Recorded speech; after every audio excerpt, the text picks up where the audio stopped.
Good day everyone, my name is Yuri C. Extremadura and this is my presentation for politics, government, and citizenship. First of all, let's define the three concepts.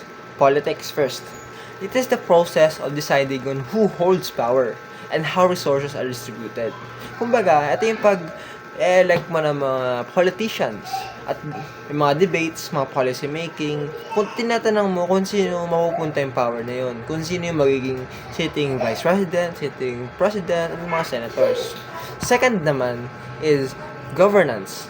Ito naman yung paano mo na-exercise o paano mo na-execute yung mga policies. Or in English, how that power is actually exercised, delivering services and enforcing laws. Third, citizenship. Of course, it is your right and your duties as a member of a state.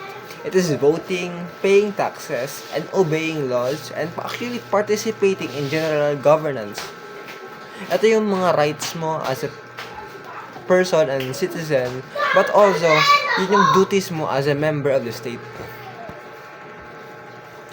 Ngayon, let's differentiate on what is state and what is naman government, di ba?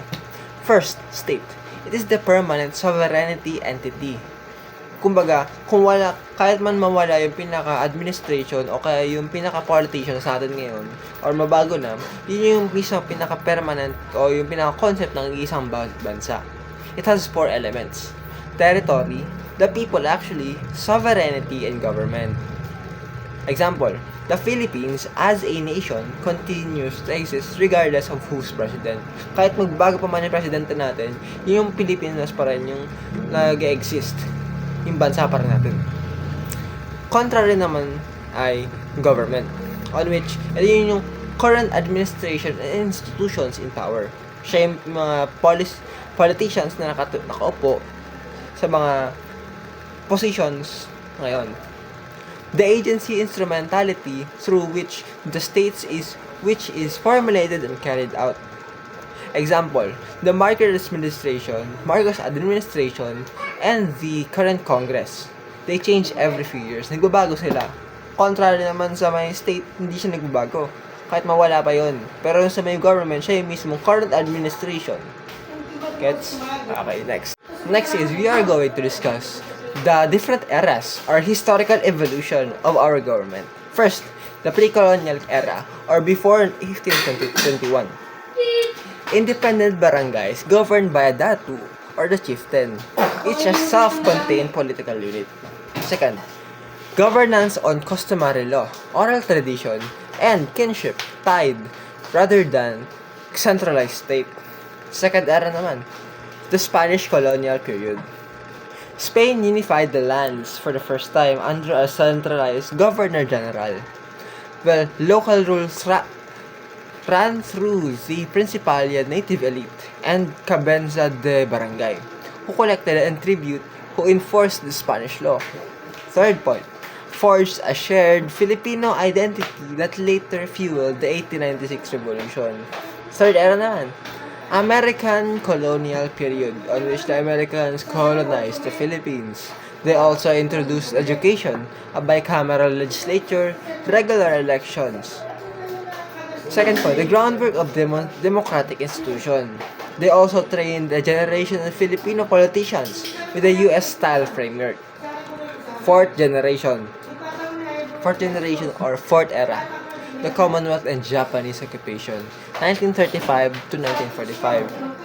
The 1935 Constitution created the Commonwealth transitional step toward full independence.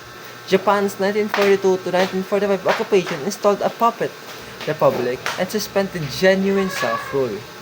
Guerrilla resistance kept it alive. Post-independence republic, the Philippines fully had full sovereignty granted July 4, 1946. Adopted a presidential system modeled after the US, organized the US.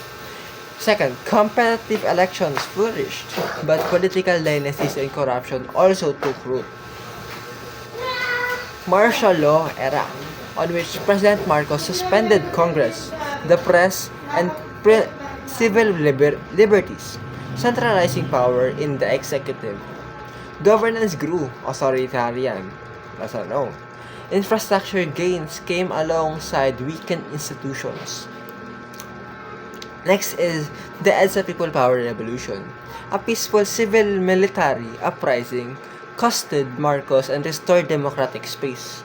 And rather than the authoritarian that Marcos demonstrated, they proved the power of organized citizen participation in reshaping governance.